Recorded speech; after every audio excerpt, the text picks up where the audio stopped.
10 सितंबर 1965 पाकिस्तान का सियालकोट सेक्टर। जमीन पर पाकिस्तान की खतरनाक आर्टिलरी आग उगल रही है और आसमान से भारतीय वायुसेना के मिस्टियर जेट्स मौत बनकर मंडरा रहे हैं। एक भारतीय फाइटर प्लेन के इंजन में दुश्मन की एंटी एयरक्राफ्ट गन का गोला सीधा जा लगता है। कॉकपिट में आग भर जाती है। प्लेन के हवा में बिखरने से ठीक कुछ सेकंड पहले एक 21 साल का पायलट इजेक्शन सीट का लीवर खींचता है। हवा में एक पैराशूट खुलता है, लेकिन असली खतरा अब शुरू होता है। पायलट अभी जमीन को छू भी नहीं पाया है कि नीचे खड़ी पाकिस्तानी फौज उस पर राइफलों से फायरिंग शुरू कर देती है। दुश्मन के सैनिक गन्ने के खेतों में उस निहत्थे भारतीय को शिकार बनाने के लिए दौड़ पड़ते हैं। चारों तरफ दुश्मन और बचने का कोई रास्ता नहीं। ये कहानी है फ्लाइंग ऑफिसर दारा फिरोज चिनॉय की, एक ऐसा जाबाज जिसने दुश्मन के घर में गिरकर पूरी पाकिस्तानी आर्मी को चकमा दिया और 24 घंटे से भी कम समय में पैदल चलकर भारत लौट आया। कहानी शुरू होती है कुछ समय पहले, साल 1965। भारतीय सेना और पाकिस्तानी सेना के बीच एक भीषण युद्ध चल रहा है। युद्ध के 4 दिन बीत जाने के बाद भारतीय सेना को लाहौर पर कब्जा करने का आदेश मिलता है, लेकिन रास्ते में इचोगिल नहर सबसे बड़ी रुकावट बनकर खड़ी है, जिसे पाकिस्तान ने 1950 में बनवाया था। इस नहर के पुल में पहले से ही डायनामाइट लगा हुआ है। नहर के पीछे घने जंगलों और गन्ने के खेतों की आड़ में पाकिस्तान ने अपनी सबसे घातक अमेरिकन 155 मिलीमीटर हाउवित्जर तोपें छिपा रखी हैं। ये तोपें भारतीय सेना की इन्फेंट्री और टैंक रेजिमेंट्स पर लगातार गोले बरसा रही हैं। इस अदृश्य दुश्मन को रोकने के लिए भारतीय सेना वायुसेना की मदद मांगती है। इसकी सूचना जालंधर के पास आदमपुर एयरफोर्स स्टेशन को दी जाती है। स्क्वाड्रन लीडर TPS गिल 3 युवा पायलट्स को इस क्रिटिकल मिशन की ब्रीफिंग देते हैं। इनमें से एक है महज 21 साल के पारसी नौजवान flying officer Dara Firoz Chinoy. Mission साफ है, पसरूर के पास छिपी दुश्मन की आर्टिलरी को बहुत नीचे जाकर ढूंढना और तबाह करना है। आसमान पाकिस्तान के एंटी एयरक्राफ्ट गन्स और सेवर जेट से भरा पड़ा है। खतरा बहुत बड़ा है। चारों पायलट ग्राउंड अटैक के लिए बेहतरीन माने जाने वाले अपने फ्रांस के बने डसॉल्ट मिस्टियर फाइटर जेट्स की तरफ बढ़ते हैं। वो पाकिस्तान की सीमा में ट्री टॉप लेवल यानी पेड़ों के ठीक ऊपर से उड़ान भरते हैं ताकि रडार से बच सके। अचानक सामने गोला बारूद ले जा रही पाकिस्तान की एक सप्लाई ट्रेन दिखाई देती है। स्क्वाड्रन लीडर गिल का आदेश मिलते ही मिस्टियर जेट्स गोता लगाते हैं। रॉकेट्स और कैनन की आग से ट्रेन मलबे के ढेर में बदल जाती है। वापसी के वक्त उन्हें पाकिस्तानी आर्टिलरी दिखाई देती है, लेकिन बम खत्म होने के कारण उन्हें बेस लौटना पड़ता है। आदमपुर बेस पर रिफ्यूलिंग और रीआर्मिंग बिजली की रफ्तार से होती है। दारा ने सुबह से कुछ नहीं खाया है और उन्हें जबरदस्त भूख लगी है। मेस में काफी भीड़ और अफरा तफरी है। क्रू रूम में उनके साथी फिलिप राजकुमार उन्हें एक गिलास पानी देते हैं। वो कहते हैं कि इसे पी लो, पता नहीं अगली बार कब नसीब होगा।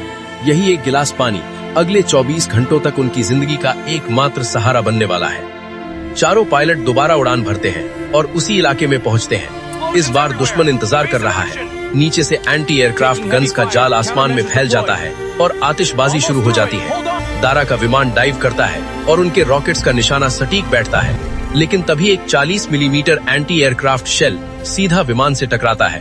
कॉकपिट में लाल बत्तियां जल उठती हैं और चेतावनी के सायरन बजने लगते हैं। विमान पत्थर की तरह जमीन की तरफ गिरता है। दारा तुरंत इजेक्ट कर जाते हैं। पैराशूट खुलता है, लेकिन नीचे से पाकिस्तानी सैनिक राइफल से फायर कर रहे हैं। जिनेवा कन्वेंशन के मुताबिक गिरते हुए पायलट पर गोली चलाना युद्ध अपराध है, लेकिन दुश्मन उन्हें हवा में ही मार गिराना चाहता है। गोलियां पैराशूट में छेद कर रही हैं। दारा रस्सियां खींचकर ग्लाइड करने की कोशिश करते हैं। वो गन्ने के घने खेतों में गिरते हैं और लुढ़कते हुए पैराशूट को रिलीज कर देते हैं। पकड़े जाने पर टॉर्चर या मौत तय है। कीचड़ और पानी से भीगे हुए दारा गन्ने के खेत में रेंगना शुरू करते हैं। दुश्मन को चकमा देने के लिए उनका दिमाग बिजली की तरह काम करता है। वो भारत की तरफ भागने के बजाय पश्चिम यानी पाकिस्तान के और अंदर की तरफ भागना शुरू करते हैं। ये रिस्की जुआ काम कर जाता है और पाकिस्तानी सर्च पार्टी उन्हें गलत दिशा में ढूंढती रह जाती है। सूरज ढल रहा है। दारा एक घनी झाड़ी के नीचे छिप जाते हैं। उनके पास मौजूद खुफिया नक्शे और कोड्स दुश्मन के हाथ न लगे, इसलिए वो लाइटर से उन्हें जलाकर राख को मिट्टी में दबा देते हैं। 20 घंटे हो चुके हैं और हलक से पानी की एक बूंद नहीं उतरी है। रात होते ही वो नॉर्थ ईस्ट यानी भारत की ओर मुड़ते हैं। गांवों से दूर रहकर वो लगातार चलते हैं। रास्ते में नहरें आती हैं। भारी फ्लाइट गियर और पिस्तौल के साथ वो बर्फीले पानी में उतरते हैं। प्यास बुझाने के लिए उन्हें उसी गंदे पानी के घूंट पीने पड़ते हैं। दलदल में वो अपने चेहरे और हाथों पर गीली मिट्टी पोत लेते हैं। चलते चलते पैर जवाब दे रहे हैं, लेकिन उन्हें 1942 का वो किस्सा याद आता है जब उनका परिवार रंगून से जान बचाकर पैदल भारत आया था। करीब 5 घंटे की मशक्कत के बाद उन्हें अमृतसर बटाला हाईवे दिखाई देता है। वो भारत में दाखिल हो चुके हैं, लेकिन युद्ध के समय फ्रेंडली फायर का खतरा सबसे ज्यादा होता है। सामने एक कुएं पर रुककर वो पानी पीते हैं।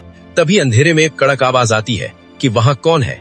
दारा हाथ ऊपर करके कहते हैं कि वो एक इंडियन पायलट है। झाड़ियों से भारतीय जवान निकलते हैं जिनकी बंदूकें दारा पर तनी है। कीचड़ में सना चेहरा देखकर सैनिकों को यकीन नहीं होता। एक सूबेदार मेजर उन्हें पाकिस्तानी कमांडो समझकर जीप में बिठा लेते हैं। जीप में एक जवान की स्टैंड गन दारा की कनपटी पर है। अचानक एक झटका लगता है और गलती से गोली चल जाती है जो दारा के कान के पास से निकलकर जीप की छत को चीर देती है। पाकिस्तान की तोपों से बचकर आए दारा अपनी ही सेना की जीप में मारे जाते जाते बचते हैं। सूबेदार मेजर उस जवान को जोरदार तमाचा मारते हैं। आर्मी कैंप में एक युवा कैप्टन दारा से पूछताछ करते हैं। दारा बताते हैं कि वो नंबर 32 स्क्वाड्रन आदमपुर से है और स्टेशन कमांडर ग्रुप कैप्टन चोकलॉयड है। कैप्टन एक चाल चलते हुए फ्लाइट लेफ्टिनेंट कहला के बारे में पूछते हैं। जब दारा सही जवाब देते हैं कि कहला दुबले पतले हैं और पगड़ी पहनते हैं, तो शक भाईचारे में बदल जाता है। कैप्टन उन्हें गले लगा लेते हैं क्योंकि वो उनके कजिन हैं। दारा को शाही दावत जैसा नाश्ता मिलता है। अगले दिन जब दारा आदमपुर एयरबेस की मेस में दाखिल होते हैं तो सन्नाटा छा जाता है। उनके साथी उन्हें भूत की तरह देखते हैं, लेकिन फिर पूरा हॉल तालियों की गड़गड़ाहट से गूंज उठता है।